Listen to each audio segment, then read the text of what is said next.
తన సోదరుడు రామ్మూర్తి నాయుడు భౌతిక కాయానికి ఏపీ సీఎం చంద్రబాబు నివాళులర్పించారు. నారా రోహిత్ను ఓదార్చారు చంద్రబాబు నాయుడు. సీఎం వెంట కేంద్ర మంత్రి పెమ్మసాని కూడా ఉన్నారు.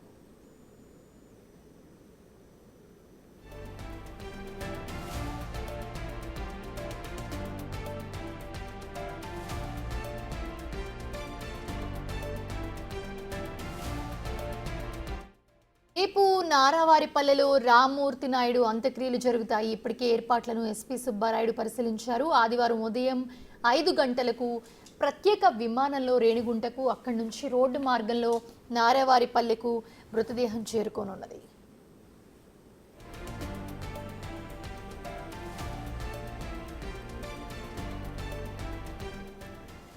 ఇదే అంశానికి సంబంధించి మరిన్ని అప్డేట్స్ మా ప్రతినిధి దామోదర్ అందిస్తారు. దామోదర్, ప్రస్తుతం చూస్తూ ఉన్నాము చంద్రబాబు నాయుడు సోదరుడు రామ్మూర్తి నాయుడు భౌతిక కాయానికి రేపు ఇది చేయనట్లుగా కనిపిస్తోంది. ఎలాంటి ఏర్పాట్లు చేస్తూ ఉన్నారు? అప్డేట్స్ ఏంటి?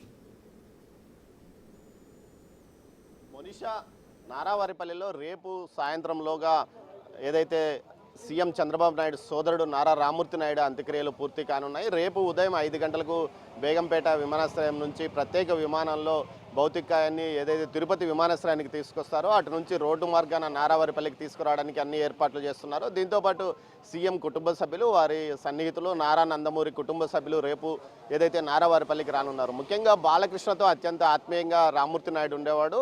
అదేవిధంగా బాలకృష్ణ కూడా ఇక్కడికి వచ్చే అవకాశం ఉందని తెలుస్తుంది. మొత్తం మీద అయితే ఆ రెండు కుటుంబాలకు మధ్య ఎక్కువగా సన్నిహిత సంబంధాలు, రామ్మూర్తి నాయుడు చాలా సన్నిహితంగా ఉండేవాడు. అదేవిధంగా గ్రామస్తులతోనూ అదేవిధంగా స్థానిక నాయకులతోనూ అత్యంత చనువుగా ఉన్నవాడు. 94 నుంచి 99 వరకు ఎమ్మెల్యేగా ఉండడమే కాకుండా కాణిపాకం ఆలయ అభివృద్ధికి ఇతోదంగా కృషి చేశాడని కూడా స్థానికులు చెప్తున్నారు. మనతో కొంతమంది స్థానిక నాయకులు ఉన్నారు, వారితో మాట్లాడడం.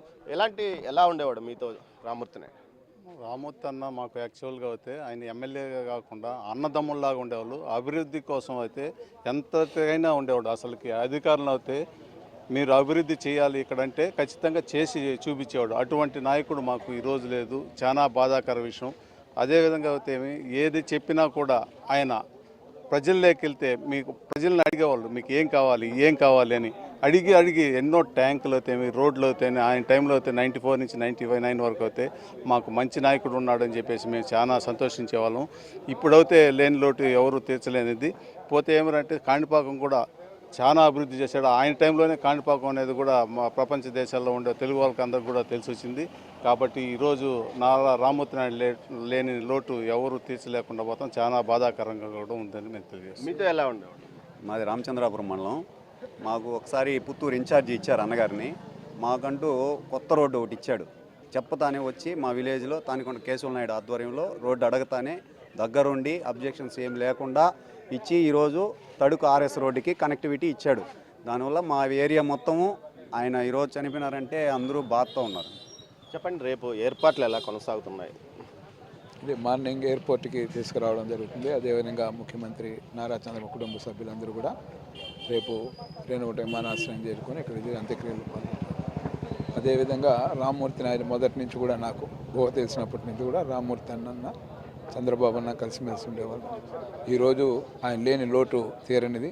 పాత జ్ఞాపకాలన్నీ కూడా స్మరించుకుంటూ ఇప్పుడే మన వాళ్ళు చెప్పినట్టు కాణిపాక దేవాలయానికి మొత్తం కూడా మాస్టర్ ప్లాన్ ఇంప్లిమెంట్ చేసి అది ఇప్పుడు ఏ విధంగా టెంపుల్ అభివృద్ధి అందరికీ తెలుసు. అదే కాకుండా రాష్ట్ర వ్యాప్తంగా కూడా అన్ని వర్గాలకు, ఎందుకంటే తెలుగుదేశం పార్టీ అధికారంలో ఉన్నప్పుడు అన్ని వర్గాలకు కూడా ఆయన ఎమ్మెల్యేగా రాష్ట్ర వ్యాప్తంగా కూడా పర్యటన చేసి అందరి మన్నలను పొందే విధంగా అనేక కార్యక్రమాలు చేశారు.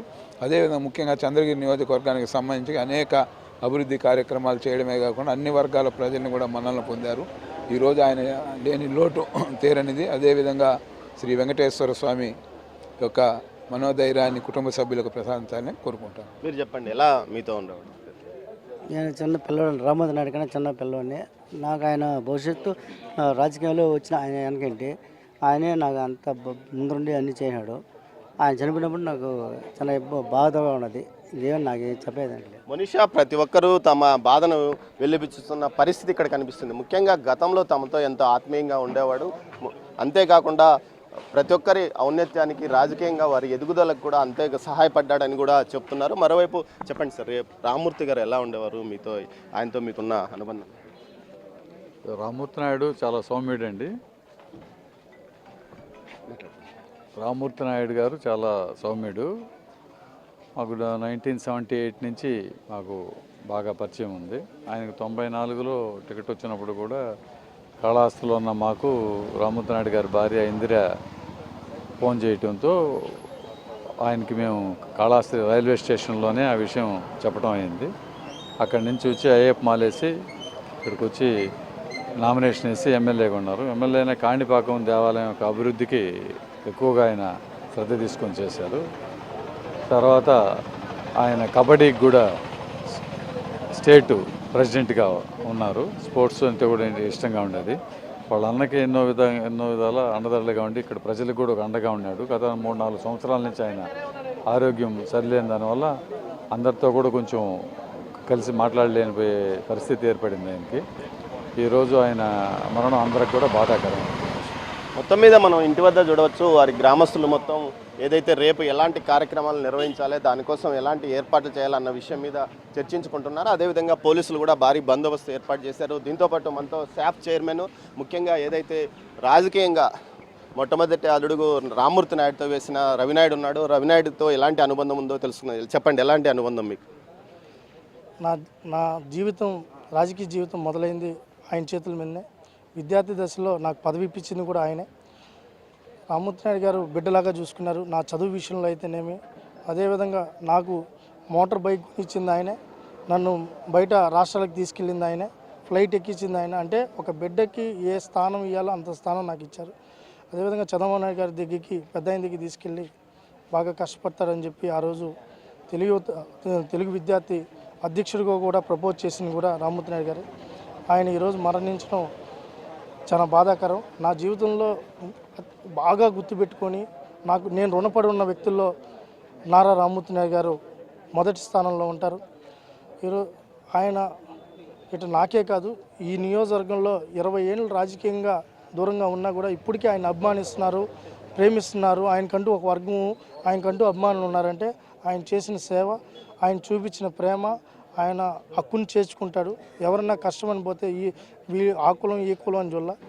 ఈడున్న చాలామందికి చాలా పల్లెల్లో ఇప్పటికీ ఆయన చూపించిన ఎవరైతే ఇటు యూనివర్సిటీలో ఉద్యోగాలైనా, ఫారెస్ట్లో ఉద్యోగాలైనా ఒకచోట కాదు, చాలామందికి ఉపాధి కల్పించిన వ్యక్తి, చాలామందిని రాజకీయంగా ప్రోత్సహించిన వ్యక్తిని, కింద స్థాయిలో ఉన్న వాళ్ళని ఎంపీటీసీలు, జడ్పీటీసీలు చేయించింది కూడా చంద్రబాబు నాయుడు గారి తర్వాత ఈ నియోజకవర్గానికి ఎవరైనా అభివృద్ధి చేసింది మొదటి స్థానంలో, రెండో స్థానంలో అంటే రామ్మూర్తి నాయుడు గారు. కాణిపాకానికి ఆ రోజు రోడ్డు ఉండే పరిస్థితి కాదు. ఆ రోడ్డును కూడా ఆ రోజు ఆయనే కూర్చొని ఎన్ని ఇబ్బందులు వచ్చినా, ఎంతమంది ఏదన్నా వాళ్ళని ఒప్పించి ఈరోజు కాణిపాకం గుడి ఆ స్థాయిలో అభివృద్ధి జరిగిందంటే అది రామ్మూర్తి నాయుడు గారికి ఉన్న. జపాలికి జనరేటర్ కూడా ఆ రోజు కరెంట్ ఉండే కాదు.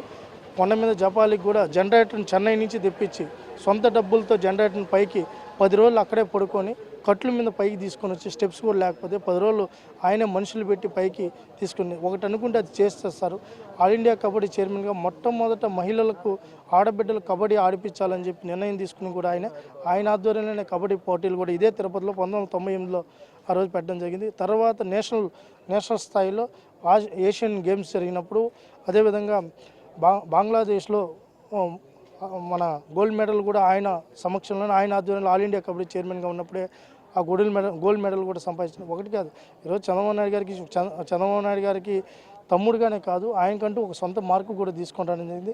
ఈ నియోజకవర్గం కాదు, ఇటు చుట్టుపక్కల నియోజకవర్గాలనే కాదు, ఆయనకి రాష్ట్రాల్లో కూడా నేను ఇప్పుడు ఎక్కడన్నా వెళ్ళినప్పుడు రామ్మూర్తి నాయుడు గారు ఎట్టుంది, ఆరోగ్యం ఎట్టుందని చెప్పి ఆయన అభిమానులు ఇప్పుడు శ్రీకాకుళంలో కానీ అనంతపురంలో అయినా కూడా, ఇప్పుడు మీకు కూడా ఆ రోజు రామ్మూర్తి నాయుడు గారి గురించి రామ్మూర్తి నాయుడు గారు ఒక బలమైన నేత, మాస్ లీడరు. ఆయన ఎవరన్నా ఈ కష్టం అని వస్తే మటుకు ఆయన వాళ్ళని ఆ కష్టాన్ని తీర్చేంతవరకు ఒప్పుకునేవాడు కాదు. ఎంత దూరం అయినా వెళ్తాడు, ఎంత మొండిగా అయినా వెళ్ళేవాడు. అలాంటి నాయకుడిని కోల్పోవడం అనేది బాధాకరం. ముఖ్యంగా నన్ను వెన్ను తట్టి ముందుకు తీసుకెళ్ళిన రామ్మూర్తి నాయుడు గారు ఇక్కడ లేరు, ఇక రారు అని తెలిసిన తర్వాత చివరి వరకు ఆయనతో కూడా ఉన్నాం. ఆయనకి నివాళులు. రవినాయుడు తన బాధను వ్యక్తపరుస్తున్నారు. మరోవైపు సుబ్రహ్మణ్యం నాయుడు గారు చెప్పండి, మీకు ఎలాంటి అనుబంధం ఉంది? ఆయన మొట్టమొదటిసారిగా ఎమ్మెల్యేగా నిలబడి గెలిచినప్పుడు కూడా మేమందరూ కూడా ఆయనతో కూడా తిరగడం జరిగింది. ఆయన నారా చంద్రబాబు నాయుడు తమ్ముడుగానే కాకుండా కూడా మంచి ధైర్యము, మంచి ఫాలోవర్స్ ఉన్న నాయకుడిగా ఈ నియోజకవర్గంలోనే కాదు ఉమ్మడి ఆంధ్రప్రదేశ్లో ఉన్నప్పుడు కూడా ఆయనకంటూ ఒక మంచి నాయకత్వ లక్షణాలతో ఆయనకు ఒక ఫాలోవర్స్ ఉండేవాళ్ళు. తర్వాత ఓడిపోయినప్పుడు కూడా చాలా బాధపడినాం. అదేవిధంగా కొన్ని రోజులుగా ఆయన హెల్త్ ఇష్యూ వల్ల జనాల మధ్యలో లేకుండా పోవడం, ఈరోజు ఆయన చనిపోవడం మాకందరికీ కూడా చాలా బాధాకరం. ఏదైతే ఇక్కడున్న నాయకులు కానీ అదేవిధంగా గ్రామానికి చెందిన గ్రామస్తులు కానీ ఆయనతో రాజకీయ జీవితం ప్రారంభించిన ప్రతి ఒక్కరూ తమ బాధను ఆవేదనను వ్యక్తం చేస్తున్న పరిస్థితి.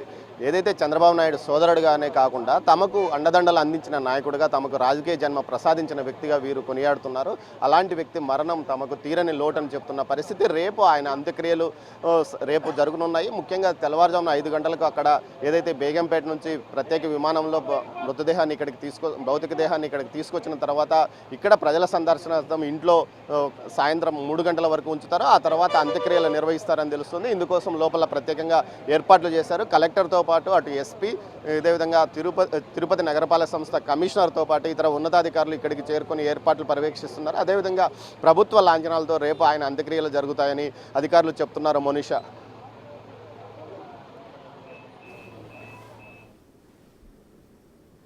Thanks for the updates Damodar.